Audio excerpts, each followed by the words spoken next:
नमस्कार, स्वागत है आपका अपना प्रदेश उत्तर प्रदेश उत्तराखंड के इस बुलेटिन में। आपके साथ मैं हूं अंजलि भंडारी। चलिए खबरों के रुख करेंगे। जन्माष्टमी पर जहां पूरे देश में भगवान श्री कृष्ण की पूजा अर्चना की जा रही थी, वहीं मथुरा में एक बड़ा हादसा हो गया। वृंदावन में स्थित बांके बिहारी के प्रसिद्ध मंदिर में देर रात भारी भीड़ जुटी और इस भीड़ में अव्यवस्था फैल गई।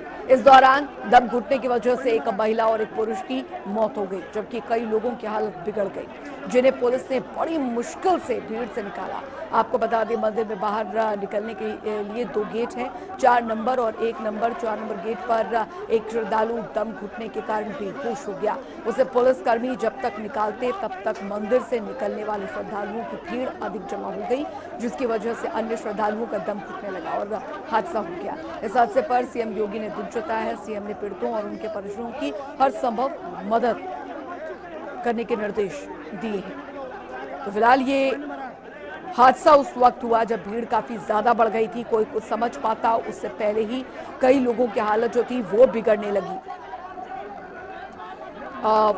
फोन लाइन पे हमारे साथ सुरेश सैनी संवाददाता इस बीच जुड़ गए हैं ज्यादा जानकारी के साथ। सुरेश, क्या हुआ था आखिर, कैसे यह हादसा हुआ है? और सबसे बड़ा सवाल ये कि जब पता था कि इतनी ज्यादा श्रद्धालुओं की भीड़ आने वाली है, उसके बावजूद भी इतनी बड़ी अव्यवस्था।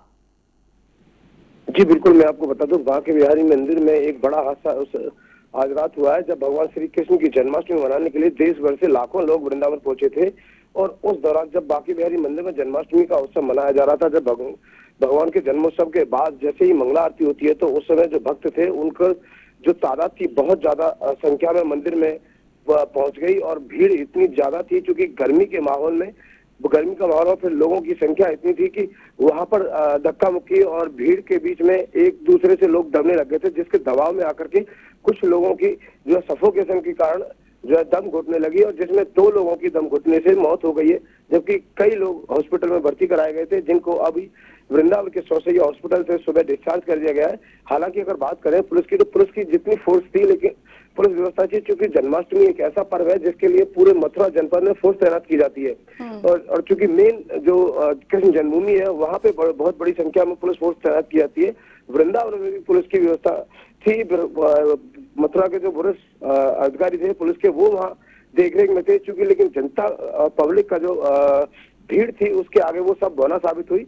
और उसी का ये नतीजा है कि कहीं ना कहीं इस तरह की ये घटना सामने आई है। हालांकि पुलिस ने जिस तरह से जब लोगों की जो है अफरा तफरी मची, तो पुलिस ने कुछ लोगों को बाहर निकाला, जिनको बाहर आके ऑक्सीजन मिला, सांस मिली और राहत मिली। तो कुछ लोग उससे अच्छी तरह से अपने मतलब फिर दोबारा से उसी माहौल में हो गए। लेकिन जिस तरह से ये हुआ है कि 2 लोगों की इसमें मौत हुई है, जिसमें एक महिला और एक पुरुष शामिल है, तो ये घटना आज रात वृंदावन में बांके बिहारी मंदिर में घटित हुई है। सुरेश, क्योंकि सुबह से ही बांके बिहारी मंदिर में भी दर्शनों के लिए काफी ज्यादा श्रद्धालु जो थे वो जुटे हुए थे। प्रशासन भी इस ओर मुस्तैद बना हुआ था कि अब जो व्यवस्थाएं हैं वो चाक चौबंद रहे।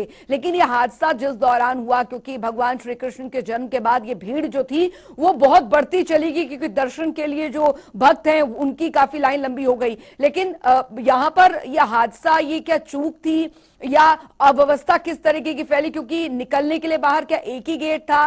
क्या हुआ था उस दौरान? नहीं, क्योंकि जो बांके बिहारी मंदिर है वो छोटे इलाके में छोटी छोटी गलियों के बीच में है, तो इस वजह से बांके बिहारी मंदिर के 4 गेट हैं, जिनमें 2 में निकास रखा था और 2 में एंट्री रखी थी। तो क्योंकि गेट छोटे हैं, पब्लिक बहुत ज्यादा थी, और मंगला आरती जो होती है साल भर में सिर्फ बांके बिहारी मंदिर की जो मंगला आरती है वो केवल साल भर में आज रात जन्माष्टमी के दिन ही होती है। उसके अलावा ये मंगला आरती नहीं होती है। इसके लिए लोग दूर दूर से मंगला आरती को खास देखने के लिए, उसके दर्शन के लिए और उसका लाभ लेने के लिए वृंदावन पहुंचते हैं। और उसी माहौल में चूंकि रात को गर्मी बहुत थी, उमस भरी गर्मी थी, लोगों की भीड़ ज्यादा थी, जिसमें जो चूंकि एक चीज और देखने को थी कि दोनों ही मृतक जो है लगभग 60 साल के हैं, चाहे वो महिला हो या पुरुष हो। जिस तरह से बताया जा रहा है कि एक मृतक जबलपुर का है और एक कहीं और का है। तो उसमें देखने को चूंकि बुजुर्ग जो होते हैं उनकी सांस लेने में समस्या, या हो सकता है हार्ट में कहीं कोई समस्या रही हो, इस तरह की घटना भी सामने आ सकती है। लेकिन अभी चूंकि पूरे मामले की जांच भी होगी, उसके बाद ये पता चलेगा कि आगे क्या कहाँ। और जिस तरह से जो भीड़ थी, भीड़ के आगे जो पुलिस थी वो पुलिस बिल्कुल नाकाम साबित हुई। और चूंकि पुलिस ने व्यवस्था करने की कोशिश की थी, लेकिन पब्लिक जितनी थी तो उसके सामने, पब्लिक के सामने वो पुलिस जो है बहुत कम शायद लग रहा है कि उसमें कुछ सफल हो पाई। बिल्कुल, बहुत बहुत शुक्रिया सुरेश सैनी इस तमाम जानकारी के लिए। और ये बड़ा हादसा यहाँ पर हुआ है, फिलहाल घायलों की हालत को सुधार के लिए कोशिश की जा रही है। एक बड़ी खबर, एक और बड़ी खबर आ रही है, वो आपको बता दें तो मथुरा की घटना पर सपा का बड़ा आरोप, ये इस वक्त की बड़ी खबर आ रही है। विकास परिषद ने सिर्फ घोटाला किया, ये कहा गया सपा की तरफ से। श्रद्धालुओं को कोई सुविधा नहीं दी जा रही, ये मौतें भाजपा सरकार पर एक धब्बा है। सपा की तरफ से यह बड़ा बयान यहां पर दिया गया है कि मथुरा की घटना पर सपा ने आरोप लगाया है, सरकार पर यह आरोप लगाया है कि विकास परिषद ने सिर्फ और सिर्फ घोटाला ही किया है। श्रद्धालुओं को कोई सुविधा जो थी वो मुहैया नहीं करवाई गई। नतीजतन ये हादसा हुआ, ये मौतें भाजपा सरकार पर धब्बा है।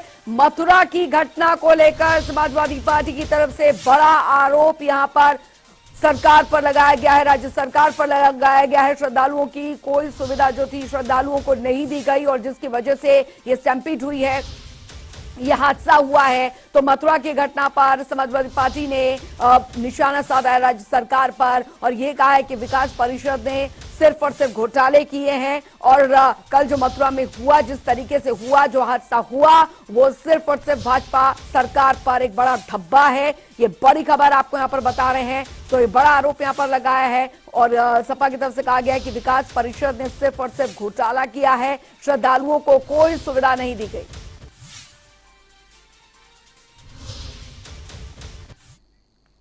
आगे बढ़ेंगे, एक और बड़ी खबर की ओर रुख करेंगे। बड़ी जानकारी आ रही है, वो आपको बता दें तो बड़ी जानकारी आ रही है, जनता की शिकायतों को लेकर सीएम योगी सख्त हो गए हैं। जी हां, लोगों की शिकायतों की सीएम मॉनिटरिंग कर रहे हैं। जो लोगों की शिकायतें आ रही हैं उसका निपटान समय पर हो रहा है या नहीं हो रहा है। तो कई बड़े अफसरों पर कार्रवाई जो है वो हो सकती है। हर जिले की रिपोर्ट मुख्यमंत्री कार्यालय जो है वो पहुंचाई जा रही है। ये इस वक्त की बड़ी खबर, क्योंकि लोगों की शिकायतों को लेकर सीएम अब काफी सख्त हो गए हैं और ये सुनिश्चित करने के आदेश दिए गए हैं सीएम ऑफिस द्वारा कि जो भी शिकायतें आएंगी उसका तुरंत जो निपटान है वो समय पर किया जाए और ये सुनिश्चित किया जाए कि हर फरियादी की जो समस्या है वो पूर्ण रूप से खत्म की जाए और इसको लेकर मॉनिटरिंग जो है वो यहां पर की जा रही है। और लखनऊ से अनूप कुमार सिंह सीधे हमारे साथ लखनऊ से जुड़ गए हैं ज्यादा जानकारी के साथ। अनूप, जन समस्याओं को लेकर या जनता दरबार में आने वाली तमाम समस्याओं को लेकर उनका समाधान हो, ये सुनिश्चित किया जाए, ये सख्त निर्देश मुख्यमंत्री योगी आदित्यनाथ की तरफ से दे दिए गए अधिकारियों को।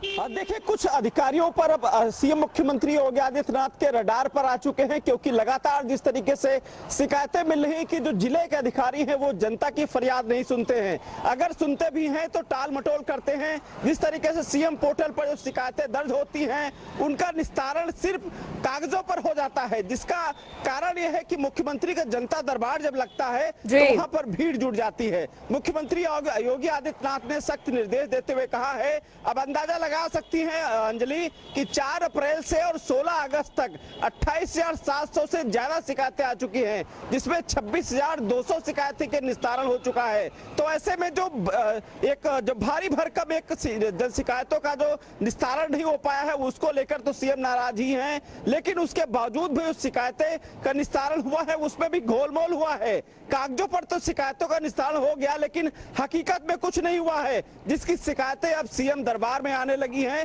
निश्चित रूप से जिस तरीके से सीएम योगी आदित्यनाथ ने आदेश दिया था कि 10 बजे से जो जनता दरबार सभी जो जिलाधिकारी हैं वो या फिर जिले के जो बड़े अफसर हैं विभाग में जनता की शिकायत सुने, उनका निस्तारण करें, उस पर सख्ती अपनाते हुए जिस तरीके से कुछ जो जिले हैं वो लापरवाही वहां पर देखने को मिली है। निश्चित रूप से मुख्यमंत्री योगी आदित्यनाथ पर ऐसे अफसर रडार पर है, उन पर किसी भी समय गाज गिर सकती है, कार्रवाई की जा सकती है, क्योंकि उनका जिस तरीके से अभी जनता दरबार में लगातार जो भीड़ बढ़ रही है वहां शिकायतें मिल रही हैं कि किस जिले में कितनी मॉनिटरिंग हो रही है, कितनी शिकायतें वहां निस्तारित हो रही हैं और वजह क्या है। जब जिले में अधिकारी वहां पर बैठे हैं वहां निस्तारण नहीं हो पाता है तब वो फरियादी मुख्यमंत्री के पास पहुंचता है। ये सब चीजों को लेकर हालांकि सब पूरा डाटा उनके पास पहुंच चुका है और लगातार पल पल की जो शिकायतें अधिकारियों के पास जा रही हैं उसकी मॉनिटरिंग खुद मुख्यमंत्री योगी आदित्यनाथ कर रहे हैं। तो निश्चित रूप से जो लापरवाह अधिकारी हैं या फिर सिर्फ टालमटोल कर रहे हैं, जो शिकायती निस्तारण में गुणवत्ता नहीं आ रही है, तो ऐसे अधिकारियों पर किसी भी समय गाज गिर सकती है। अंजलि, यानी कि सीधे तौर पर अनूप की जमीनी स्तर पर हकीकत क्या है, राज्य सरकार द्वारा चलाई जा रही योजनाओं का वाकई लाभ जो है वो जमीनी स्तर पर लोगों को मिल रहा है, यानी उसकी इंप्लीमेंटेशन जो है वो हो रही है, ये सुनिश्चित करना, ये भी पूरी तरीके से सख्ती अपनाई जा रही है। और साथ ही लोगों की समस्याओं को ये ना हो कि पेंडिंग जो है वो रख दिया जाए, तो उसको भी सुनिश्चित किया जा रहा है। यानी अब उन अधिकारियों की उनकी खैर नहीं जो कि जनता की समस्याओं को टेकन फॉर ग्रांटेड लेते हैं, या फिर जनता की समस्याएं जो है वो जस की तस बनी रहती है, ये सुनिश्चित करना यहां पर सख्त कर दिया गया है। बिल्कुल, जिस तरीके से मुख्यमंत्री ने पहले ही आदेश दिया था कि जो जिले स्तर की शिकायतें हैं वो वहां के डीएम या संबंधित अधिकारी सुनेंगे, पुलिस विभाग की जो शिकायतें हैं एक दिन वहां पर समाधान दिवस लगा के उनकी शिकायतें सुनी जाएंगी और वही निस्तारण किया जाएगा। जो बड़ी शिकायतें हैं उनका भी एक समय सीमा निर्धारित है कि उस समय तक उसका निस्तारण हो जाए और उसकी रिपोर्ट मुख्यमंत्री ऑफिस में उपलब्ध कराई जाए। लेकिन अभी पिछले दिनों से देखा जा रहा है कुछ जो शिकायतों की जो गुणवत्ता पूर्वक शिकायतें वहां पर समाधान नहीं हो पा रहा है, बहुत सारी शिकायतें पेंडिंग पड़ गई हैं। अब अंदाजा लगाया जा सकता है कि जो 4 अप्रैल से और अभी 16 अगस्त तक करीब 28,700 से ज्यादा शिकायतें आ चुकी हैं। आखिर वो जिले के अधिकारी क्या कर रहे हैं? क्या वो शिकायतों का निस्तारण नहीं कर पाते हैं, या फिर उनके बस में नहीं है, या जनता की शिकायत सुनना नहीं चाहते हैं? ये सब तमाम चीजों को लेकर बड़ी शिकायतें, चूंकि जब जिले स्तर पर शिकायतें नहीं सुनी जाती हैं तो उसका जो शिकायत का जो प्रेशर होता है, जो जन शिकायत की समस्याएं होती हैं वो मुख्यमंत्री की तरफ रुझान ले लेती हैं। और यही कारण है कि मुख्यमंत्री आवास पर लंबी लंबी कतारें लग जाती हैं। इन सब चीजों को डाटा पूरा इकट्ठा करके मुख्यमंत्री के पास अब पहुंच चुका है। निश्चित रूप से जो लापरवाह अधिकारी हैं या जनता की समस्याएं नहीं सुन रहे हैं उन पर जल्द ही रडार, और सीएम मुख्यमंत्री योगी आदित्यनाथ के रडार पर है, जल्द ही कार्रवाई भी हो सकती है। अंजलि, अच्छा, क्योंकि अनूप अब क्योंकि जनता की समस्याएं जो है वो पूरी तरीके से उसका समाधान हो रहा है नहीं हो रहा है, इस पर मॉनिटरिंग जो है वो की जा रही है, तो क्या इस तरीके से अलग अलग जगहों पर टीमों का गठन यहाँ पर किया जा रहा है जो ये पूरी तरीके से मॉनिटाइज करे कि कौन से अधिकारी जो है वो काम कर रहे हैं या कौन से अधिकारी जनता की समस्याओं को नहीं सुन रहे हैं? क्योंकि पूरे उत्तर प्रदेश में अगर जनता की समस्याओं को देखें, क्योंकि दूर दूर से समस्याएं आती हैं और एक जनता दरबार में ये सुनिश्चित कर पाना बहुत मुश्किल होता है, तो क्या टीमों का गठन यहाँ पर किया जा रहा है? देखिए अंजलि, जो समस्याएं आती है, जिले स्तर की जो समस्याएं होती हैं उनका जो डाटा होता है वो जिले स्तर पर तैयार करके वो मुख्यमंत्री ऑफिस में भेजा जाता है कि प्रतिदिन कितनी शिकायतें आई हैं या फिर उनका निस्तारण किस तरीके से हो पाया है। ये तो डाटा मुख्यमंत्री ऑफिस को आता है, लेकिन उसके बाद जो समस्याएं होती हैं या जनता दरबार जो मुख्यमंत्री योगी आदित्यनाथ का एक गोरखपुर में भी लगता है, जब गोरखपुर में होते हैं उसके बाद लखनऊ में लगातार जनता दरबार चलता रहता है। वो 2 मंत्री अलॉट किए गए हैं कि उनकी जनता की समस्याएं सुने।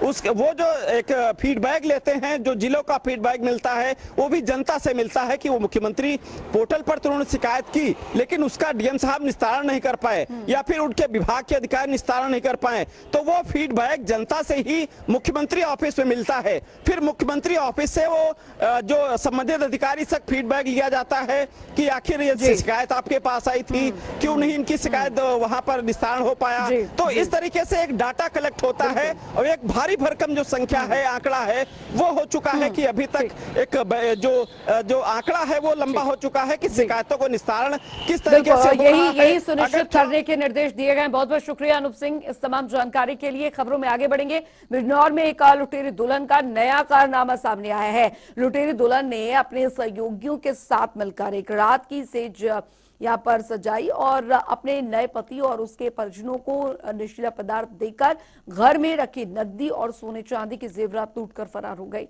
नींद से जब परिजन जागे तो देखा कि दुल्हन घर में रखा सभी जो सामान है लेकर फरार हो चुकी थी। पूरे मामले की शिकायत पीड़ित ने नजीबाबाद थाने में दर्ज कराई, जिस पर पुलिस ने कार्रवाई करते हुए दुल्हन समेत एक अन्य आरोपी को गिरफ्तार कर लिया है और एक आरोपी अभी फरार बताया जा रहा है। एक राजेंद्र नाम के व्यक्ति जो कि नजीबाबाद का रहने वाला है, उससे 2 लाख रुपया लेकर एक महिला से शादी कराया।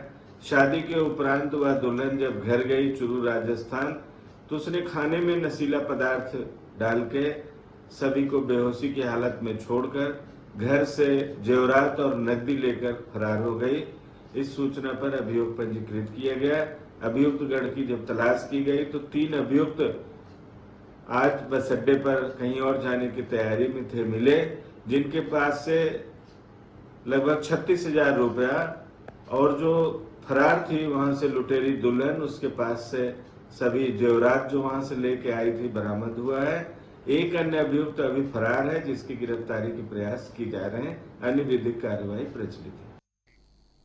और रुक करेंगे इस बीच आ रही एक बड़ी खबर की ओर, देहरादून से आ रही है, जहां पर मालदेवता के सरखेट में बादल फटा है। ये बड़ी खबर, देर रात से एसडीआरएफ का रेस्क्यू ऑपरेशन जारी है। टपकेश्वर महादेव मंदिर के अंदर पानी घुस गया है। कैबिनेट मंत्री गणेश जोशी भी घटनास्थल पर पहुंचे हैं। भारी बारिश से क्षेत्र में आपको बता दें जलभराव जो है वो हो गया है और नुकसान काफी हुआ है। जिले के रायपुर प्रखंड में बादल फटने की सूचना मिली है। यहाँ रायपुर प्रखंड के सरखेट गांव में स्थानीय लोगों ने रात करीब 3 बजे बादल फटने की सूचना दी, जिसके बाद एसडीआरएफ की टीमें तुरंत मौके पर पहुंची हैं। वहीं गांव में फंसे सभी लोगों को बचा लिया गया है। इसकी सूचना एसडीआरएफ की ओर से दी गई है। बादल फटने के बाद कई जगहों पर बर्फ की जो सूचना है, जलभराव की जो सूचना है वो मिल रही है। और देहरादून के ही कई जगहों पर तेज बारिश हुई है। बताइए भी जा रहा है, देहरादून के पहाड़ी इलाकों में भारी बारिश का असर देखने को मिल रहा है। अब मैदानी इलाकों में भी दिखने लगा है। भारी बारिश के बाद कई नदियां उफान पर हैं, इससे बाढ़ की स्थिति भी बनी हुई है।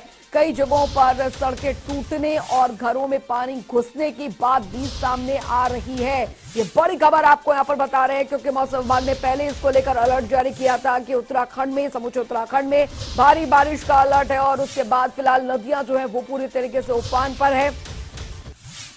अब भारी बारिश से क्षेत्र में काफी जो नुकसान है उसकी भी जानकारी जो है आ रही है। तस्वीरें जो है वो सामने आ रही है। मालदेवता के सरखेट में बादल फटा है। देर रात से एसडीआरएफ का रेस्क्यू ऑपरेशन जो है वो जारी है। टपकेश्वर महादेव मंदिर के अंदर पानी पूरी तरीके से घुस चुका है। कैबिनेट मंत्री गणेश जोशी भी घटनास्थल पर पहुंचे हैं। ये बड़ी खबर आपको बता रहे हैं। भारी बारिश से क्षेत्र में काफी नुकसान हुआ है। मालदेवता के सरखेट में बादल फटा है। मौसम विभाग ने पहले इसको लेकर अलर्ट जारी किया था कि 3 दिनों तक जो भारी बारिश है वो यहां पर हो सकती है, और ठीक वैसा ही हुआ है। बादल फटा है। बादल फटने के बाद देर रात एसडीआरएफ का रेस्क्यू ऑपरेशन जारी है। अजीत कांबोज देहरादून से हमारे साथ इस बीच जुड़ गए हैं सीधे। अजीत, फिलहाल कैसा मौसम वहां पर बना हुआ है? मौसम विभाग ने पहले ही इसको लेकर अलर्ट जारी किया था, भारी बारिश की संभावना जताई गई थी और ठीक वैसा ही हुआ है। कितना नुकसान हुआ है? कहा जा रहा है कि टपकेश्वर महादेव मंदिर में भी पानी घुस गया है। बिल्कुल अंजलि, अगर उत्तराखंड प्रदेश की बात की जाए तो सीधे सबसे पहले जो तस्वीरें हैं वो राजधानी देहरादून की आई हैं, जहां पर देर रात को बादल फटा है और उसके चलते काफी नुकसान यहां पर हुआ है। और जिस तरह की तस्वीरें आई है, रायपुर के मालदेवता क्षेत्र की एक घटना है जहां पर काफी नुकसान हुआ है। रायपुर को थानों से जोड़ने वाला जो पुल है वो पूरी तरह से जमींदोज हो चुका है। एक हिस्सा देर रात को पानी में बह चुका है, जिसके चलते पूरे रास्ते को रोका गया है।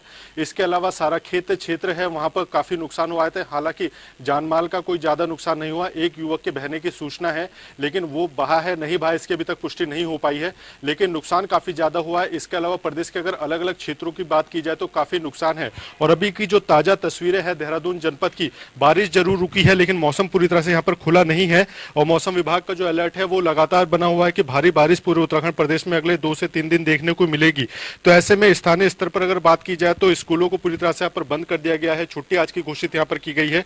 और सीधे तौर पर जो तमाम रेस्क्यू ऑपरेशन है, चाहे वो जिला प्रशासन की तरफ से हो या फिर एसडीआरएफ की तरफ से हो, वो लगातार जारी है। और अब से कुछ ही देर बाद मुख्यमंत्री पुष्कर सिंह धामी खुद जो राजधानी देहरादून का घटना स्थल है जहां पर देर रात को बादल फटा है मालदेवता क्षेत्र में, वहां का स्थलीय निरीक्षण करने जा रहे हैं। स्थानीय विधायक गणेश जोशी जो कैबिनेट मंत्री भी हैं, वो सुबह ही 6 बजे के करीब मौके पर पहुंच चुके थे और तब से राहत और बचाव कार्यों में वो लगे हुए हैं। डीएम देहरादून भी उनके साथ मौके पर ही मौजूद है। और मंत्री की तरफ से एक डिमांड की गई है सरकार से, सीधे मुख्यमंत्री से, कि यहाँ पर लोग फंसे हुए हैं, उनको रेस्क्यू करना है तो उसके लिए सेना के हेलीकॉप्टर की हमें जरूरत होगी, तो उसकी मांग यहाँ पर सरकार की तरफ से की जा रही है। तो देखना यही होगा कि रेस्क्यू ऑपरेशन जो लगभग रात के 3 बजे से यहाँ पर जारी है और लगभग गांव के आधा दर्जन से ज्यादा लोगों के वहां पर फंसे होने की सूचना मिल रही है, तो उनका रेस्क्यू कब तक हो पाता है और सरकार आगे क्या कुछ दिशा निर्देश यहाँ पर जारी करती है। जी बिल्कुल, जाहिर तौर पर अजीत, लेकिन मौसम विभाग का अलर्ट जो है जो कि सही साबित हुआ है, लेकिन मौसम अभी खुला नहीं है। आगे के मौसम का क्या पूर्वानुमान जो है वो जताया गया है? प्रशासन को इसको लेकर क्या कुछ तैयारियां हैं? क्योंकि अभी फिलहाल अगर इस ऐसे हालत में अभी फिर भी मौसम खराब बना रहता है या बारिश होती है, तो पूरी तरीके से जो अव्यवस्था है वो यहाँ पर फैलती नजर आएगी। बिल्कुल, आपने ठीक कहा अंजलि। अगर उत्तराखंड की बात की जाए तो राजधानी देहरादून के तमाम जो अन्य जनपदों से जोड़ने वाले कनेक्टिंग मार्ग हैं वो यहाँ पर बंद हो चुके हैं। देहरादून मसूरी राजमार्ग जो है वो देर रात को बंद हो चुका था हिल स्लाइडिंग की वजह से।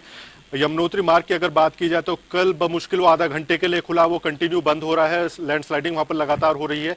इसके अलावा अन्य जनपदों की अगर बात की जाए तो भारी बरसात के चलते रुक रुक कर वहां पर मलबा आ रहा है सड़कों पर, जिसको खोलने में काफी दिक्कतें जिला प्रशासन को हो रही है। इसको देखते हुए मुख्यमंत्री पुष्कर सिंह धामी की तरफ से सुबह ही यहाँ पर एहतियातन अलर्ट जारी कर दिया गया है तमाम जिला प्रशासन के अधिकारियों को कि सभी यात्रियों को सुरक्षित स्थानों पर रोका जाए। और यात्रियों से भी सरकार की तरफ से अपील की गई है कि कोई भी अगर ज्यादा जरूरी ना हो तो अपनी यात्रा को स्टॉप करने का यहाँ पर काम करे, क्योंकि पहाड़ों पर लगातार दिक्कतें बढ़ रही हैं। और जिस तरह से मौसम विभाग ने अगले 3 दिनों का अलर्ट यहाँ पर जारी किया है भारी बरसात का, तो उसके चलते काफी ज्यादा परेशानी आम जनता को यहाँ पर झेलनी पड़ सकती है। बहुत बहुत शुक्रिया अजीत कंबोज इस तमाम जानकारी के लिए। और बड़ी जानकारी इस बीच आ रही है वो आपको बता देते हैं। बड़ी खबर हरिद्वार, आज हरिद्वार का जो दौरा है वो करेंगे हरीश रावत। जी हाँ, बेरोजगारी के मुद्दे पर पदयात्रा करेंगे। ज्वालापुर से मजिस्ट्रेट कार्यालय तक ये पदयात्रा होगी। कई स्थानीय नेता कार्यकर्ता मौजूद रहेंगे उनके साथ इस दौरान।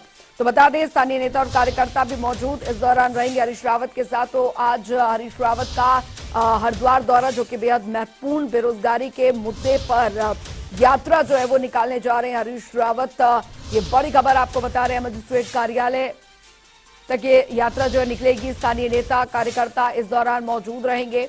तो हरिद्वार से इस वक्त की बड़ी खबर आपको यहाँ पर बता रहे हैं। बेरोजगारी के मुद्दे पर ये जो यात्रा है वो निकाली जा रही है। मजिस्ट्रेट कार्यालय तक ये पदयात्रा जो है वो निकाली जाएगी। हरीश रावत स्थानीय नेता और कार्यकर्ताओं के दौरान भी इस दौरान वो मौजूद रहेंगे। तो कद्दावर नेता देवभूमि उत्तराखंड के माने जाते हैं हरीश रावत, और बेरोजगारी के मुद्दे पर यह पदयात्रा जो है निकाले जा रहे हैं। तो कांग्रेस के वरिष्ठ नेता हरीश रावत का आज ये दौरा हरिद्वार का, स्थानीय नेता और कार्यकर्ता मौजूद रहेंगे। हरिद्वार का दौरा आज करने वाले हैं हरीश रावत और बेरोजगारी के मुद्दे पर यात्रा जो है वो निकालेंगे हरीश रावत। ये बड़ी खबर, मजिस्ट्रेट कार्यालय तक ये जो पदयात्रा है वो निकाली जाएगी। तो ये इस वक्त की बड़ी खबर आपको बता रहे हैं। स्थानीय नेता कार्यकर्ता मौजूद रहेंगे और हरिद्वार का हरीश रावत का ये दौरा बेहद महत्वपूर्ण रहने वाला है। बेरोजगारी का मुद्दा ये महत्वपूर्ण रहेगा और लोगों से इस बीच वो मिलेंगे। तो स्थानीय नेता और कार्यकर्ता भी मौजूद रहेंगे। मजिस्ट्रेट कार्यालय तक उनका ये जो पदयात्रा है वो रहने वाली है। तो बड़ी खबर, बेरोजगारी का मुद्दा जिसको लेकर ये पदयात्रा निकाली जा रही है। हरीश रावत आज इस पदयात्रा में रहने वाले हैं और उनका हरिद्वार दौरा जो है वो इस कई मायनों में महत्वपूर्ण माना जा रहा है। तो आज वो लोगों से भी मिलेंगे और हरिद्वार में उनके आगमन को लेकर जो है कार्यकर्ताओं में काफी उत्साह जो है वो बना हुआ है। मजिस्ट्रेट कार्यालय तक ये पदयात्रा जो है वो निकाली जाएगी। बड़ी खबर आपको बता रहे हैं। हरिद्वार से स्थानीय नेता कार्यकर्ता मौजूद रहेंगे। आज हरिद्वार का ये दौरा हरीश रावत का बेहद महत्वपूर्ण रहने वाला है। बेरोजगारी के मुद्दे पर यात्रा पदयात्रा निकाली जाएगी। आज मजिस्ट्रेट कार्यालय तक ये पदयात्रा होगी। ये बड़ी खबर आपको बता रहे हैं। स्थानीय नेता कार्यकर्ता मौजूद रहेंगे इस दौरान। तो आज हरिद्वार का ये दौरा हरीश रावत का बेहद महत्वपूर्ण रहने वाला है।